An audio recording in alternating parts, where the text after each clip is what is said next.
الحمد لله نحمده ونستعينه ونستغفره ونؤمن به ونتوكل عليه ونعوذ بالله من شرور أنفسنا ومن سيئات أعمالنا من يهده الله فلا مضل له ومن يضلله فلا هادي له ونشهد أن لا إله إلا الله وحده لا شريك له ونشهد أن سيدنا وسندنا ومولانا محمدًا عبده ورسوله صلى الله تعالى عليه وعلى آله وأصحابه وبارك وسلم تسليما كثيرا كثيرا. أما بعد فأعوذ بالله من الشيطان الرجيم. بسم الله الرحمن الرحيم. كل نفس بما كسبت رهينة إلا أصحاب اليمين.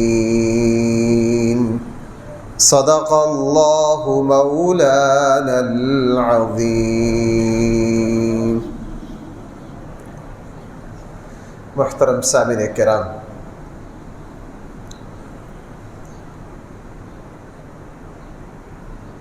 اسلام کے بنیادی عقائد میں سے ایک عقیدہ یہ ہے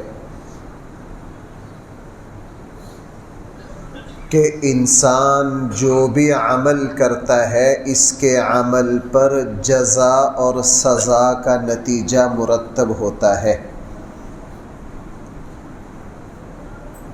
قرآن کریم نے جن بنیادی نظریات اور عقائد کو ہمارے سامنے رکھا ان میں سے بہت اسلام کا اہم اور بنیادی عقیدہ یہ ہے کہ ایک انسان جو عمل کرتا ہے اگر وہ اچھا ہے تو اس پر اچھے اثرات مرتب ہوتے، انسان جو عمل کرتا ہے اگر وہ برا ہے تو اس پر برے اثرات مرتب ہوتے۔ اللہ جل جلالہ نے قرآن کریم میں دو ٹوک اس بات کو میرے اور آپ کے سامنے کھول کے رکھا۔ سورہ فاتحہ میں ہم جب قرآن کی تلاوت کرتے ہیں، قرآن کہہ رہا ہے مالک یوم الدین۔ بھائی وہ کس دن کا مالک ہے؟ بدلے کے دن کا۔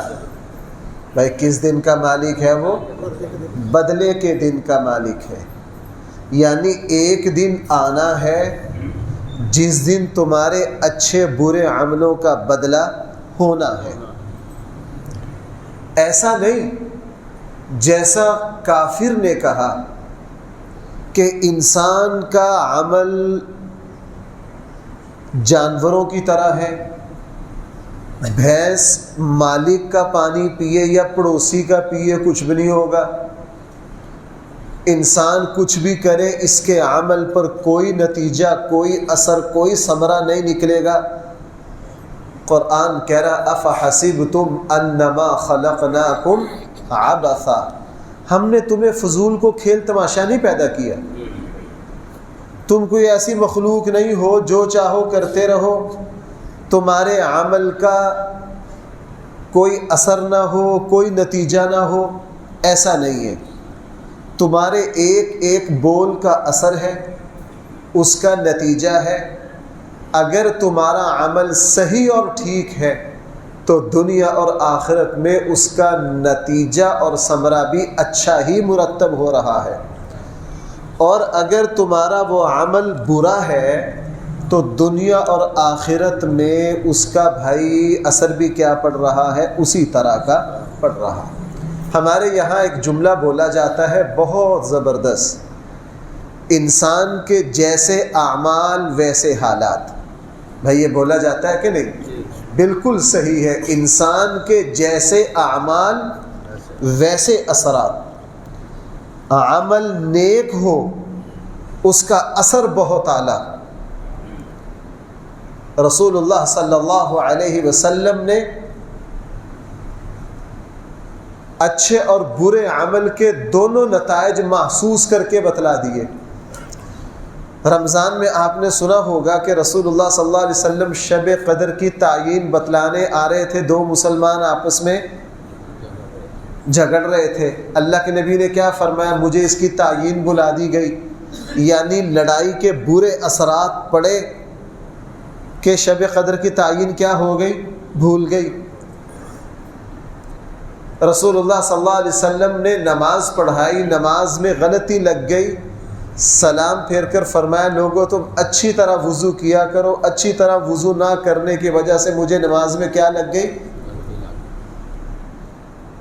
اسی طرح نیک عملوں کے بھی اثر ہے۔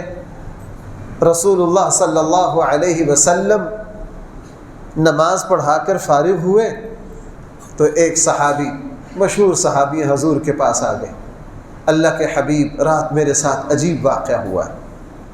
رسول اللہ صلی اللہ علیہ وسلم نے پوچھا بھائی وہ کیا؟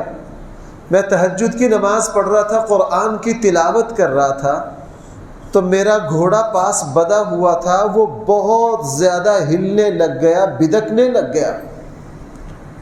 میں بہت حیران ہوا اور قریب میرا بیٹا سویا ہوا تھا، مجھے لگا کہ کبھی یہ گھوڑا میرے بچے کو کچل نہ دے، اس لیے میں نے جیسے ہی رکوع کیا، سلام پھیرا، میرا گھوڑا آرام سے بیٹھ گیا، میرا گھوڑا آرام سے بیٹھ گیا۔ میں نے پھر نماز شروع کی کہ خیر ہے کوئی بات نہیں، جب قرآن کی تلاوت شروع کی پھر یہی کچھ۔ اس صحابی نے اللہ کے حبیب سے عرض کیا جی 2-3 مرتبہ میرے ساتھ اس طرح ہوا۔ رسول اللہ صلی اللہ علیہ وسلم نے پھر اسے بتلایا کہ تیری قرآن کی تلاوت پر جو آسمان کے فرشتے سننے کے لیے اتر رہے تھے، اس کی وجہ سے گھوڑا ان کو دیکھ کے ڈر رہا تھا اور بدک رہا تھا۔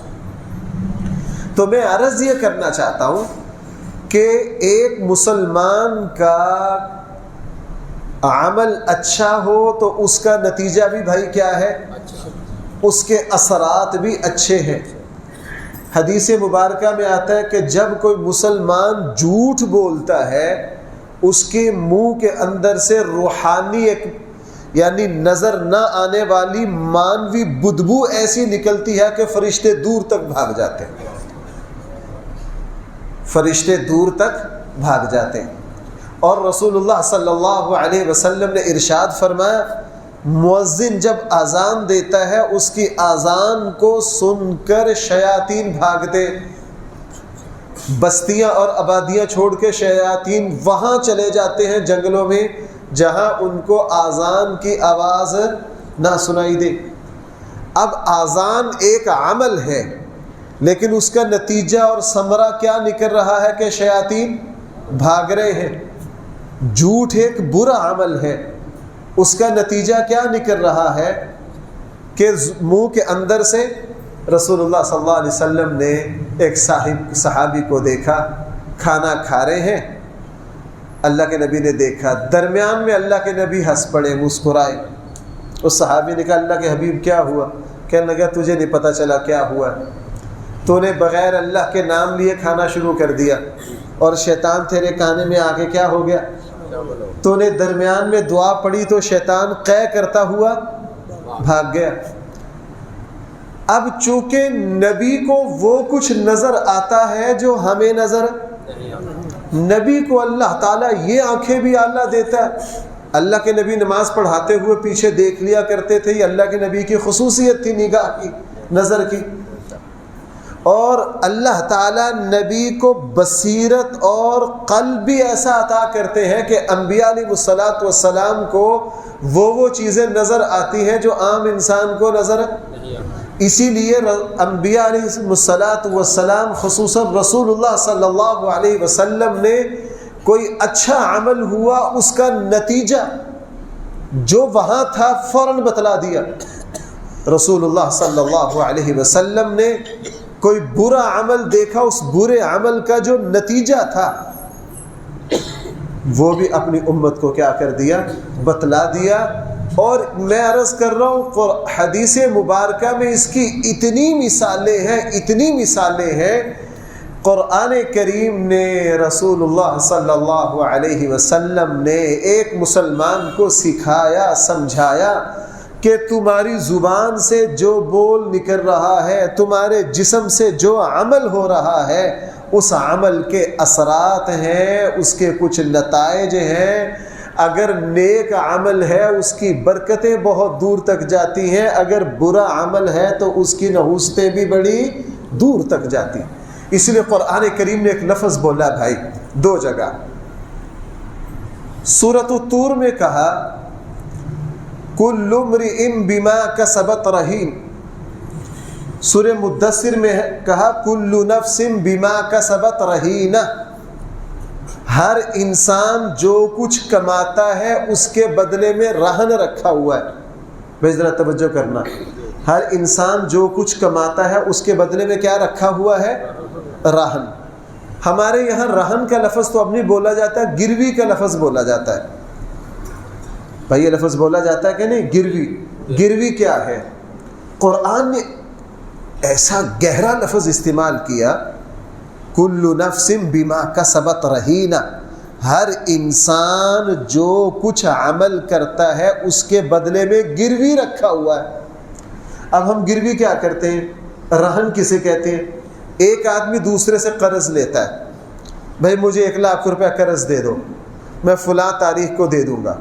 وہ کہتا ہے یار اس کی کیا گارنٹی ہے، کیا ثبوت ہے کہ آپ فلاں تاریخ کو میرا 1 لاکھ روپے واپس دے دو گے؟ وہ کہے گا جناب یہ میرے پاس زیور ہے، یہ اپنے پاس گروی رکھ لو تحفظ کے طور پر اپنے قرض کے. اگر میں مہینے بعد تمہارا 1 لاکھ روپے دے دوں تو میرا زیور کیا کر دینا؟ اگر میں تمہارا قرض واپس نہ کروں تو تم زیور بیچ کے کیا کر لینا؟ اپنا قرض وصول کر لینا. اس کو کیا کہتے ہیں اردو میں؟ گروی رکھنا. اور عربی میں بھائی اس کو کیا کہتے ہیں؟ رہن. قرآن نے کیا فرمایا؟ قرآن نے فرمایا کل نفس بما کسبت رہینہ. ہر انسان جو عمل وہ کرتا ہے اس کے بدلے میں گروی رکھا گیا. اب گروی میں ایک ہوتا ہے قرض، ایک ہوتی ہے ضمانت، ایک ہوتا ہے جس کے پاس گروی رکھا ہے، ایک ہوتا ہے جس نے قرض لیا ہے. اب یہاں کون ہے؟ اس پر ذرا غور کرنا ہے. اب یہاں انسان کو اللہ تعالیٰ نے جو کچھ اختیارات دیے ہیں، سمجھ دی ہے، عقل دی ہے، صلاحیت دی ہے. انسان کی یہ جو صلاحیتیں ہیں اللہ تعالیٰ نے انسان کو دے کر اس کے بدلے میں انسانی جسم اور جان کو اپنے پاس گروی رکھ لیا. بھائی کوئی سمجھا ہے میری بات کہ میں دوبارہ زور لگاؤں؟ اللہ تعالیٰ نے بھائی ہمیں عقل دی ہے، بھائی بولو میرے ساتھ، اللہ تعالیٰ نے سمجھ اور شعور دیا ہے. اللہ نے انسان کو سب سے زیادہ با اختیار انسان بنایا، مخلوق بنایا. جتنے اختیارات اللہ نے مجھے اور آپ کو دیے ہیں مخلوق میں کسی اور کے پاس ہیں، فرشتوں کے پاس بھی نہیں ہیں. فرشتوں کا اللہ نے جو دائرہ لگایا ہے نا، فرشتے اس سے باہر نہیں جا سکتے. حضرت عزرائیل کیا کرتے؟ روح نکالتے. حضرت میکائیل کیا کرتے ہیں؟ پورے نظام موسم کو اب حضرت میکائیل کو کہا جائے روح نکالو، نکال نہیں سکتے. حضرت اسرائیل کو کہا جائے بارش برساؤ تو بارش ہے، ان کی صلاحیتیں فکس ہیں، محدود ہیں، جیسے جیسے اللہ نے کر دی فرشتے اس سے باہر جا۔ انسان کی صلاحیتیں اللہ نے اتنی رکھی ہے، اللہ نے اس کو بہت اختیارات دے دیے، کچھ درجے میں یہ اس کے اختیارات نہیں بھی ہیں، لیکن اللہ تعالیٰ نے جو اس کو اختیارات دیے وہ بہت زیادہ ہے۔ اب بھائی اللہ نے مجھے اور آپ کو اختیارات دیے ہیں، مجھے اور آپ کو عقل دی ہے، سمجھ دی ہے، شعور دیا ہے، یہ آپ یوں سمجھ لیجئے یہ وہ قرض ہے جو ہم نے کس سے لیا ہے؟ بھائی بولو میرے ساتھ، کس سے لیا ہے؟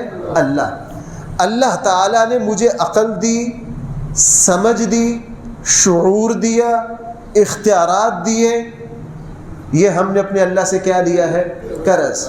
اس کے بدلے میں میری اور آپ کی جان جو ہے وہ گروی ہے کس کے پاس؟ اللہ کے پاس۔ اب گروی کا اصول یہ ہے کہ قرض ادا کرو گے تو اپنا زیور واپس لے لو گے، اگر قرض ادا نہیں کرو گے تو جناب تمہیں تمہارا زیور ملے گا۔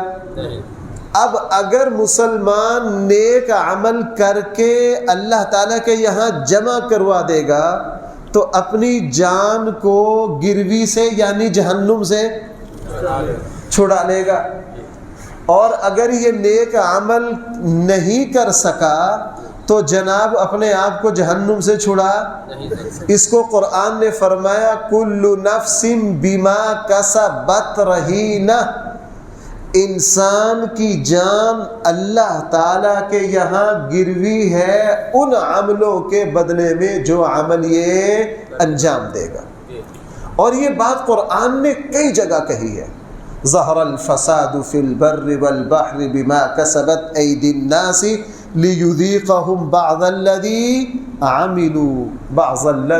عملوا، کہ تمہارے عملوں کے اثرات ہیں۔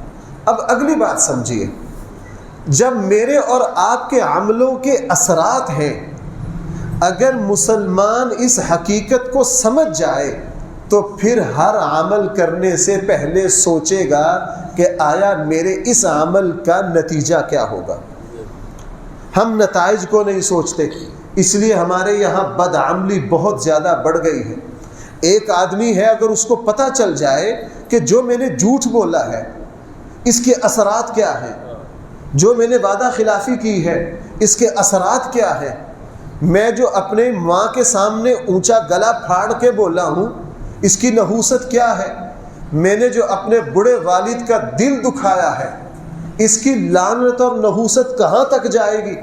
اگر مسلمان کو اس کا پتہ چل جائے تو مسلمان ہر عمل سے پہلے سوچے، ہر عمل سے پہلے۔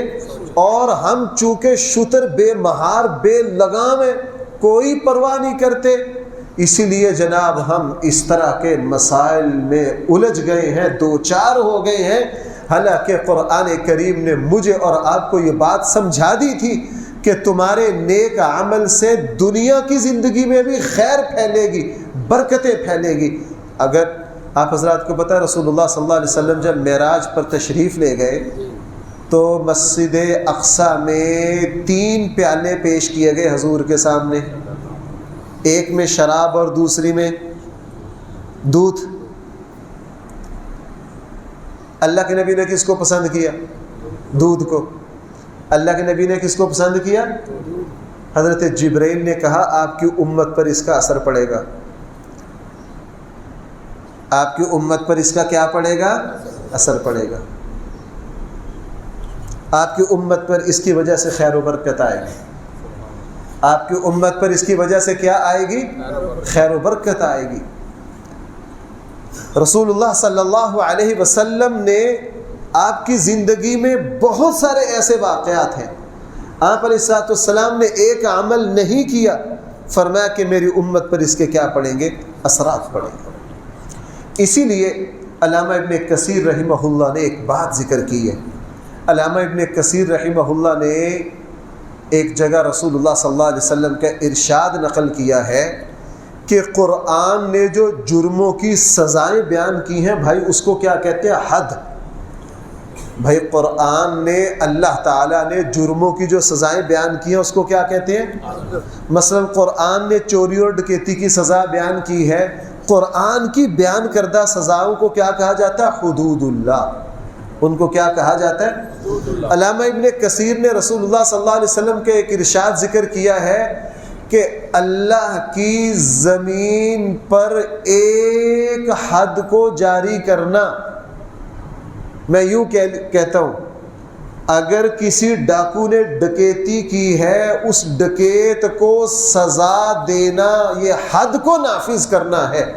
علامہ ابن کثیر نے فرمایا اللہ کی زمین پر ایک حد کو نافذ کرنا پوری زمین پر 40 دن موسمی رحمت کی مفید بارش سے بہتر ہے۔ بھائی کون سمجھا ہے؟ یعنی ڈاکو کو جو سزا دے کر آپ نے نہی عن المنکر کیا ہے اس سے اللہ تعالیٰ زمین پر ایسی برکتیں برساتے کہ اگر 40 دن موسم کی رحمت کی مفید بارش برسے تو اس بارش سے زمین پر اتنی برکت نہیں آتی جتنی برکت ڈاکو کو سزا دینے پر ہے، قاتل کو سزا دینے پر ہے، شرابی کو سزا دینے پر ہے۔ اسی لیے جہاں رسول اللہ صلی اللہ علیہ وسلم کے بعد خلفائے راشدین نے اور مسلمانوں کی تاریخ یہ بتاتی ہے کہ قرآن کی سزاؤں کو جب بھی نافذ کیا گیا اللہ تعالیٰ نے اس کی وجہ سے کیا کر دی؟ برکتیں۔ چونکہ قرآن کہہ رہا ہے تمہارے ہر عمل میں ہم نے اچھا ہے تو برکت رکھی ہے، برا ہے تو اس میں کیا رکھی ہے؟ نحوست رکھی ہے۔ علامہ ابن کثیر نے ایک اور حدیث بھی ذکر کی ہے، وہ بھی میں آپ کو سناؤں۔ علامہ ابن کثیر رحمہ اللہ نے فرمایا جب کوئی فاسق و فاجر شخص مرتا ہے، جب کوئی اللہ کا نافرمان مرتا ہے تو اس کے مرنے کی وجہ سے اس کے دائیں بائیں کے لوگ، وہاں کا شہر، وہاں کی زمین، وہاں کے درخت، بھائی سن رہے ہیں میری بات، شجر، دواب، بلدہ، وہاں کی زمین، وہاں کے درخت، وہاں کے جو چوپائے ہیں وہ بھی شکر ادا کرتے ہیں کہ فلاں بدبخت مر گیا ہے، اس کی نحوست سے آج ہماری جان چھوٹ گئی۔ میں عرض کر رہا ہوں انسان کو احساس نہیں ہمارے عمل کا۔ ہم جب چھوٹے چھوٹے تھے نا حفظ کیا کرتے تھے، تو جہاں میں نے حفظ کیا نا ہمارے استاد وہ سخت بہت تھے لیکن خیر خواہ بھی بڑے تھے، ہم درد بھی بہت تھے، مخلص بھی بہت تھے، مارتے بھی بہت تھے، سخت بھی بہت تھے، پابندیاں بھی بہت لگاتے۔ اگر میں آپ کو ان کی پابندیاں سناؤں نا تو آپ کانپ جائیں گے کہ آپ لوگ اس طرح کے، لیکن مخلص تھے، ہمارے خیر خواہ تھے، اللہ کے نیک بندے تھے۔ بہرحال ان کا طریقہ ایسا تھا، ہم نے ان سے مار کھا کے، مارتے بھی بہت تھے لیکن کبھی بھی یہ خیال نہیں آیا کہ یہ شخص ہمارا دشمن ہے۔ احساس ہر ان کا شاگرد یہ گواہی دیتا تھا کہ یہ استاد سخت بہت ہے لیکن یہ کیا ہے؟ ہمارے خیر خواہ ہیں، ہمارے۔ وہ ہمیں ایک بات کہا کرتے تھے، وہ کہا کرتے تھے بیٹا اس عمر میں محنت کر لو، تمہیں پتہ نہیں تمہاری بچپن کی محنت تمہارے مستقبل پر کتنا اعلیٰ اثر ڈال رہی ہے، تمہیں اس کا پتہ نہیں۔ آج کی نوجوان نسل کو یہ پتہ نہیں ہے کہ میرے ماں باپ مجھے جس چیز کی پابندی کروا رہے ہیں نا اس نے میرے مستقبل میں کیسے پھول کھلانے ہیں، پتہ نہیں ہے۔ آج کل کی نوجوان بچیوں کو یہ پتہ نہیں ہے کہ میری ماں مجھے جو تلقین کر رہی ہے، میری ماں مجھے جو کچھ سکھا رہی ہے، اس عمل نے میری زندگی پر کتنا اعلیٰ اثر ڈالنا ہے۔ بھائی نوجوان ہم بھی یہ عمر گزار کر آئے ہیں، سمجھ ہے اس کی؟ یہی معاملہ دین کا ہے۔ اللہ اور اس کے رسول نے مجھے اور آپ کو جن باتوں کا حکم دیا ہے اور جن باتوں سے منع کیا ہے، اگر ہم ان کے اثرات کو سمجھنے لگ جائیں تو سچی بات یہ ہے کہ زبان سے کوئی بول نکالنے سے پہلے بھی محسوس کریں کہ میں کیا کہہ رہا ہوں۔ اس لیے علامہ ابن کثیر رحمہ اللہ نے فرمایا جب کوئی برا شخص مرتا ہے اس علاقے کی فضا بھی خدا کا شکر کرتی ہے کہ اس کی نحوست کیا ہو گئی؟ ختم ہو گئی۔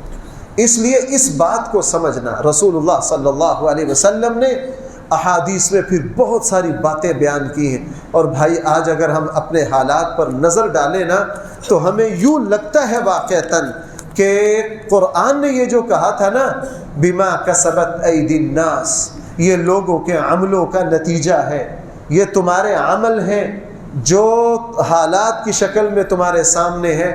موطا مالک جو حدیث کی تقریباً سب سے پہلی کتاب ہے، امام مالک تابعی ہے رحمہ اللہ. امام مالک نے حضرت عبداللہ ابن عباس کی ایک حدیث ذکر کی ہے. اس حدیث کی تشریح تو ممکن ہے میں اس کا صرف لب لباب سا آپ کے سامنے عرض کروں. اس میں یہ دیکھنا کہ عمل کا اثر کیا پڑ رہا ہے، اور پھر میں اور آپ محاسبہ کریں کہ آیا یہ عمل ہمارے معاشرے میں ہے.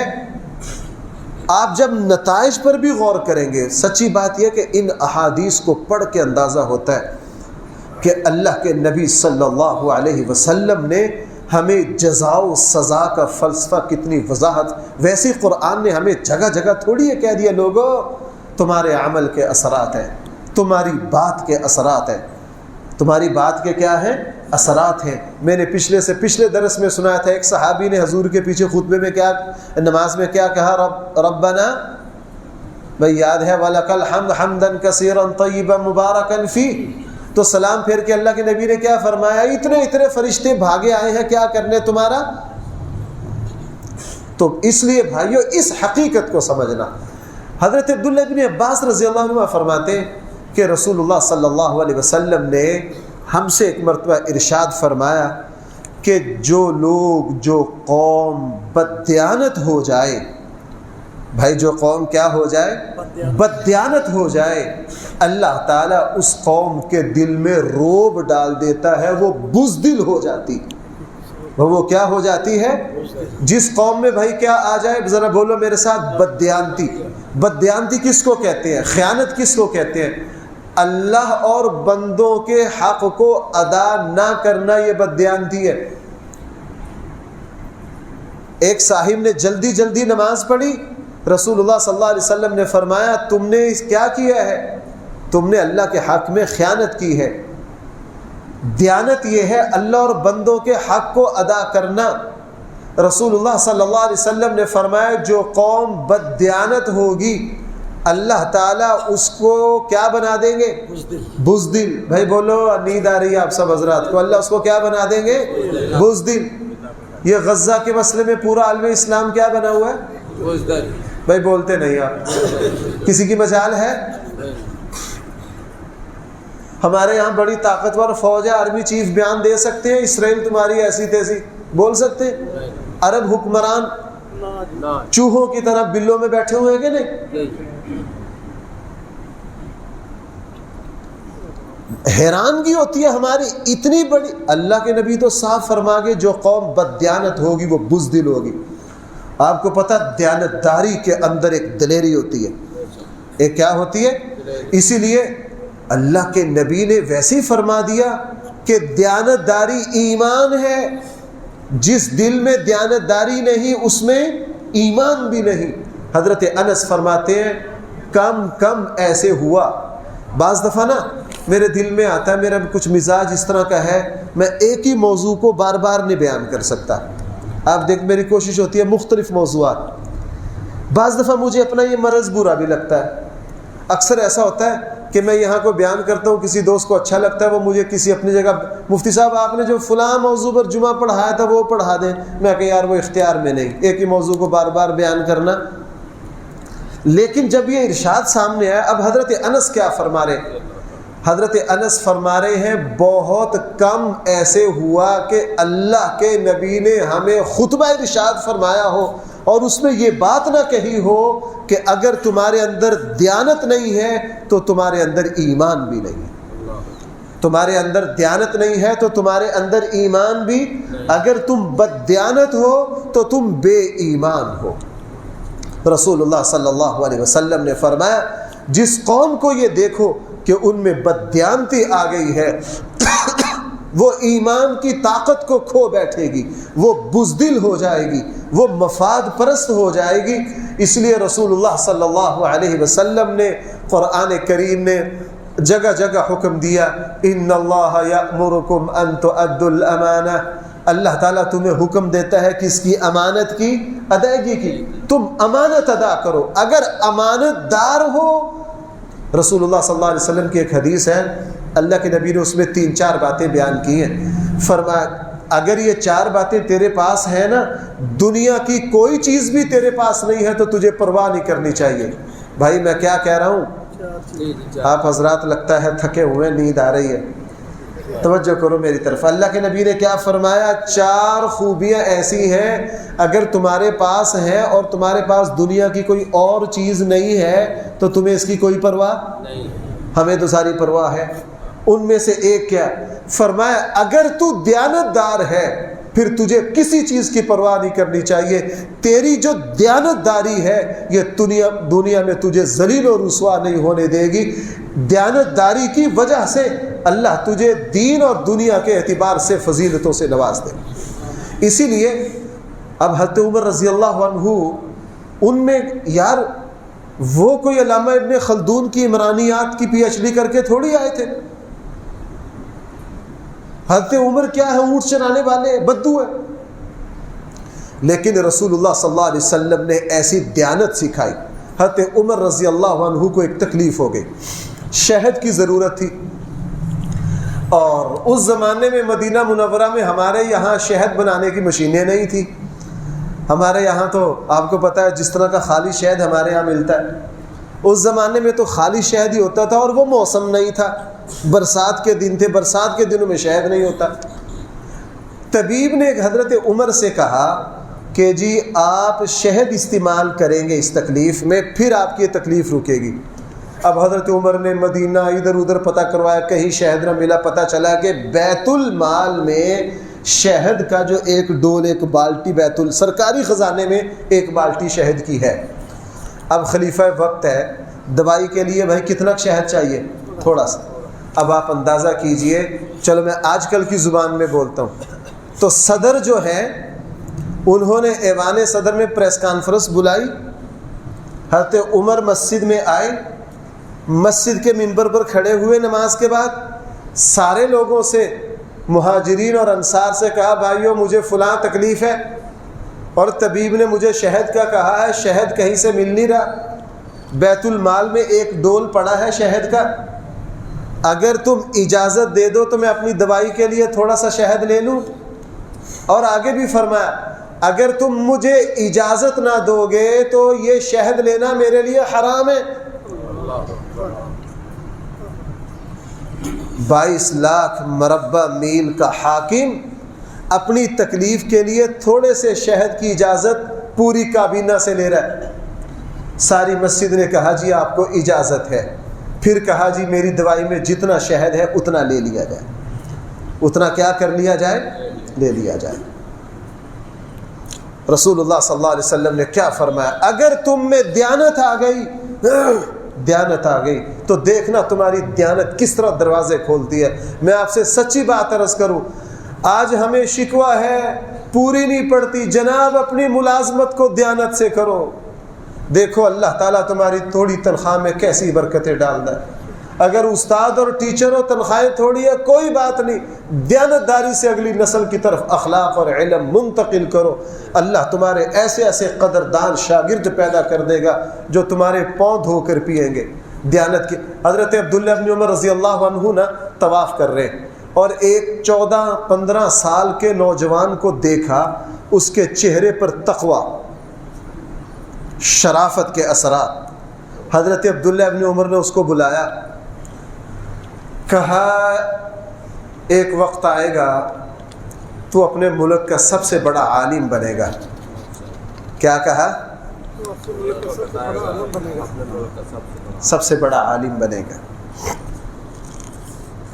ٹھیک ہے جی، جیسے بڑے بچوں کو کہہ دیتے ہیں۔ بعد میں وہ وقت آیا، حضرت عبداللہ ابن عباس سے ایک صاحب نے مسئلہ پوچھا۔ حضرت عبداللہ ابن عباس نے کہا یار کیا میرا سر کھاتے ہو، تمہارے شہر میں اتنے بڑے عالم ہیں، مجھ سے مسئلہ پوچھنے آئے ہو، مجھ سے مسئلہ پوچھنے آئے ہو۔ اب عبداللہ ابن عباس اور عبداللہ ابن عمر حضور کے صحابہ میں سے بڑے فاضل، عالم و فاضل صحابہ۔ جس بندے سے عبداللہ ابن عباس نے یہ کہا نا، وہ گیا اپنے شہر میں، اس نے کہا یار یہ تو مجھے اتنے بڑے عالم نہیں لگتے، میں 2 جلیل القدر صحابہ سے سن کر آیا ہوں کہ یہ کیا ہے بہت بڑا۔ اب وہ پیچھے لگ گئے۔ ہمارے یہاں معیار کچھ اور ہے، ہمارے یہاں علم کا معیار ہم بس تقریروں سے، ظاہری حلیے سے دیکھتے ہیں، عمل اور تقوی سے۔ وہ بندہ ان کے پیچھے لگ گیا، کئی دن چیک کرتا رہا، شہر کا تھا کہ یار یہ اتنے بڑے عالم کہاں سے آئے۔ انہوں نے پھر ایک دن ایک بات دیکھی، پھر سمجھ آئے کہ واہ واقعتاً وہ بات کیا ہے۔ ایک جگہ سے گزر رہے ہیں، چونکہ ہم تو شہری لوگ ہیں نا، یہ بات سمجھ نہیں آنی۔ وہ زمانہ چھپروں کا تھا بھائی، مکان اور دیواریں کس طرح کی ہوتی تھی؟ وہ چھڑیوں کے چھپر بناتے۔ یہ جو تابی تھے یہ گزر رہے تھے، رستے میں ان کو کتا پڑ گیا۔ انہوں نے ایک جو چھپر تھا اس سے کھجور کی چھڑی لی، کتے کو بھگانے لگے، بھگاتے بھگاتے کتا دور بھاگ گیا۔ اب چھڑی کہاں؟ بولو بھائی، گھر چلے گئے، جا کے تھوڑی دیر بیٹھے، پھر خیال آیا کہ او ہو یہ چھڑی تو فلاں گھر سے لی ہے۔ اپنے بیٹے کو کہا ہو یہ تو بددیانتی ہو گئی، یہ تو کیا ہو گئی؟ بددیانتی ہوگی، میرے ساتھ واپس چلو، میرے ساتھ واپس چلو۔ اسی چھپر پر دوبارہ آئے اور وہ چھڑی وہاں رکھی اور اس دروازے پر دستک دی۔ انہیں کہا یار یہاں مجھے کتا پڑ گیا تھا، میں نے تمہارے چھپر سے کیا نکال لیا؟ چھڑی نکالی۔ اب آپ کو پتہ ہے اس تابی کی حدیث کی کتابوں میں کتنی روایات ہیں؟ آپ بخاری میں دیکھیں، مسلم میں دیکھیں، ابو داود میں دیکھیں، اور ان کے حالات میں لکھا ہے کہ پوری کوفہ میں ان سے زیادہ دیانتدار بندہ کسی نے نہیں دیکھا۔ اللہ نے اس دیانت کی برکت سے ان کو کہاں سے کہاں پہنچا دیا۔ تو بات یہاں سے چلی تھی بھائی، میرے اور آپ کے ہر عمل، ہر قول کے اثرات ہیں یا نہیں؟ بھائی بولو ذرا، اگر میرے زبان سے اچھا کلمہ نکل رہا ہے تو اس کے نتائج بہت اچھے، اگر میرے جسم سے عمل اچھا نکل رہا ہے اس کے نتائج بہت اچھے۔ رسول اللہ صلی اللہ علیہ وسلم نے اس کی میں بہت سی مثالیں دے چکا ہوں، میں حدیث سنا رہا تھا موطا مالک کی۔ رسول اللہ صلی اللہ علیہ وسلم نے فرمایا جو قوم بددیانتی میں آئے گی اللہ تعالیٰ ان کو کیا کر دیں گے؟ بزدل بنا دیں گے۔ اور رسول اللہ صلی اللہ علیہ وسلم نے فرمایا جو قوم بے حیا ہو جائے گی، جس قوم میں زنا، بدکاری، بے شرمی آئے گی، اس معاشرے میں اچانک موت بڑھ جائے گی۔ بھائی ذرا غور کرو، آج کل اچانک اموات معاشرے میں ہے یا نہیں؟ یعنی بے حیائی کا اثر کیا ہے؟ اچانک موت۔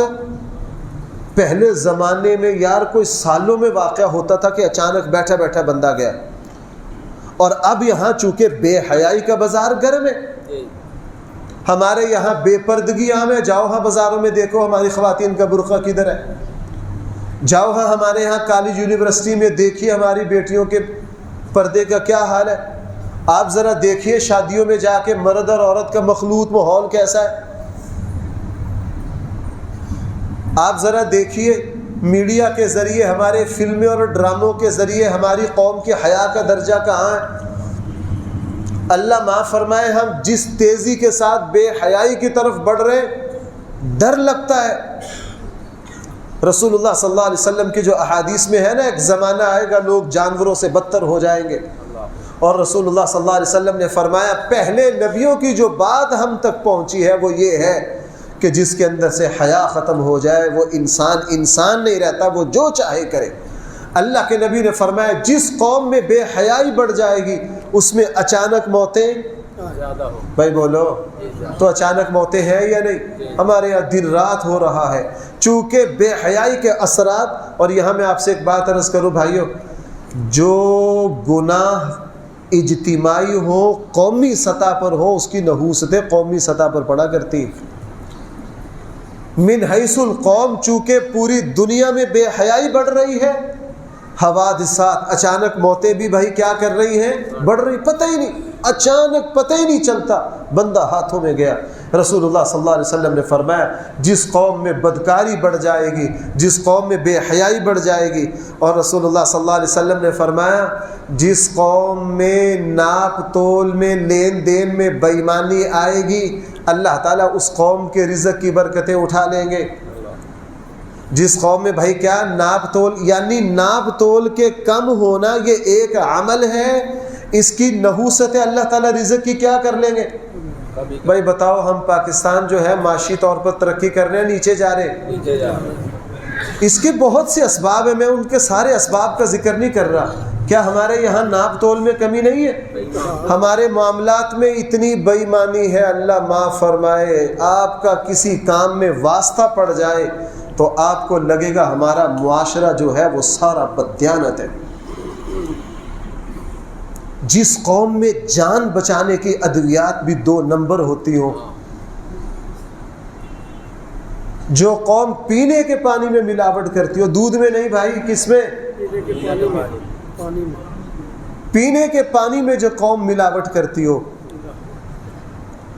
اس سے اگلی بات بھی کہوں بھائی، بولو، جو لوگ قرآن چھاپنے میں بے ایمانی کرتی ہو، کس میں؟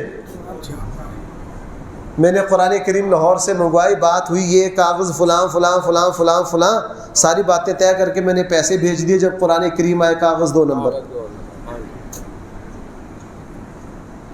بھائی سنتے ہیں آپ میری بات؟ کاغذ کون سا؟ 2 نمبر۔ یعنی وہ چیزیں جو خالصتاً عبادت تھیں،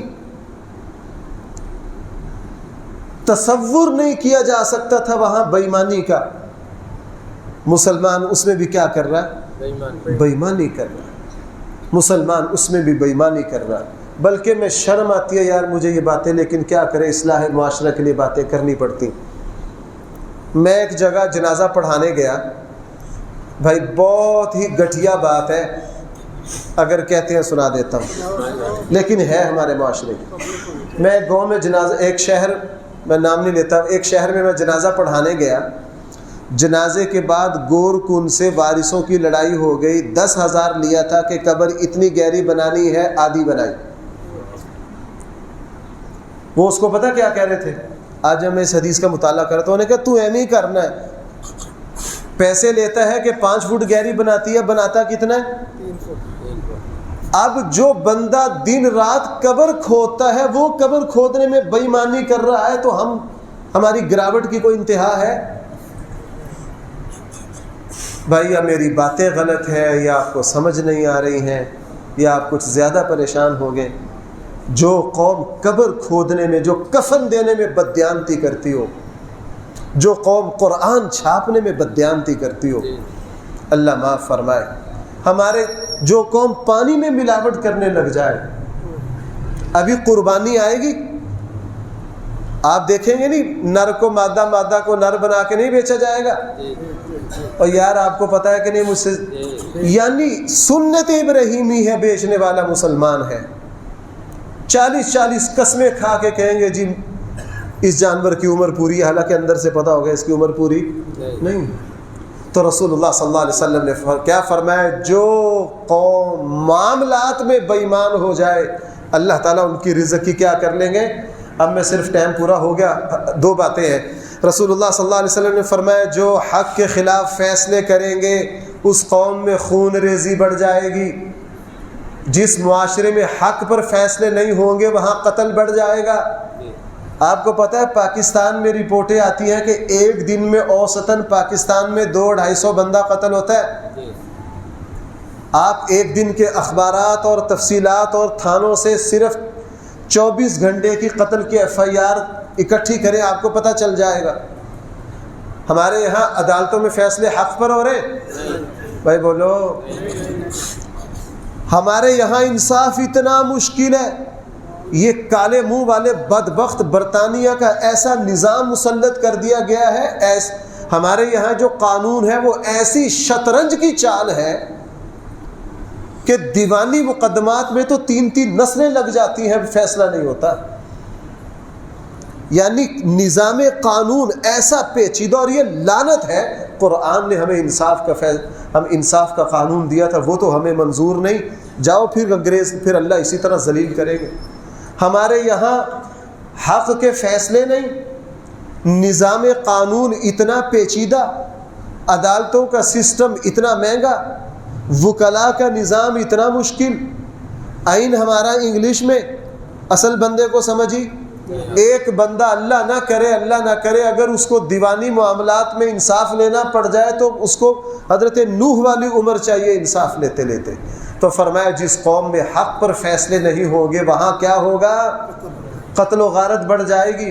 بھائی ہمارے معاشرے میں تو قتل و غارت بالکل نہیں ہے نا، بولتے نہیں یار آپ۔ اور آخری بات، رسول اللہ صلی اللہ علیہ وسلم نے فرمایا جو قوم عہد کو توڑے گی، معاہدہ کو توڑے گی، جو قوم کیا کرے گی؟ عہد اور معاہدہ کو توڑے گی، اللہ تعالیٰ اس پر دشمن کو مسلط کر دیں گے۔ اللہ تعالیٰ اس پر کس کو مسلط کر دیں گے؟ ہم انڈیا کے سامنے بول سکتے ہیں؟ امریکہ کے سامنے؟ یار بولتے نہیں آپ لوگ، کیوں؟